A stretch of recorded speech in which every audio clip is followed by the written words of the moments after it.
कवाड़ियों पे पत्थर फेंकते तभी आप लोगों की आंखें नहीं खुलते, तब कहां चले जाते जज साहब? तब जज साहब अपने घर में एसी में सो रहे होते, जज साहब कौन डिसीजन लेते हैं? मैं बात का समय पे इतनी बुरी तरीके से माता बहनों का मांग का संदूर देख करके मारा, तब कौन डिसीजन लिया? कौन ही सारे जज बैठे कि रात को 2 बजे ही लगाएंगे कोर्ट? आतंकवादियों का रात के 1-1 2-2 बजे खुलता है कोर्ट, लेकिन हमारी जब आस्था पे कोई भी आघात उठता है, कोई बात उठती है, उंगली उठती है, तो तब ये कहां पे घुस जाते हैं सारे जज। जज साहब ने कभी हमारे ग्रंथ पढ़े, जज साहब ने कभी हनुमान चालीसा पढ़ी है जिनसे जज साहब ने डिसीजन लिया है?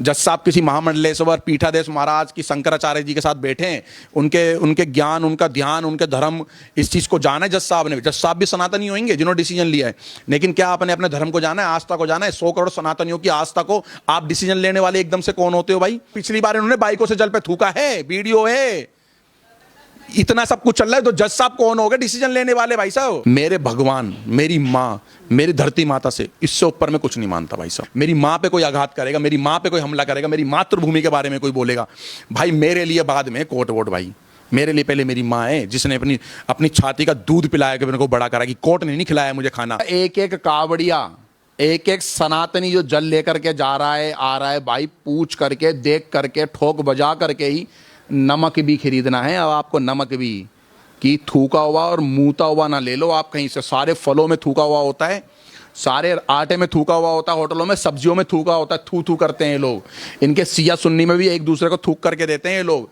ये मैं नहीं कह रहा हूँ, बहुत सारी चीजें प्रमाण में सर्च मार करके देख लेना, प्रूफ के साथ में, एविडेंस के साथ में।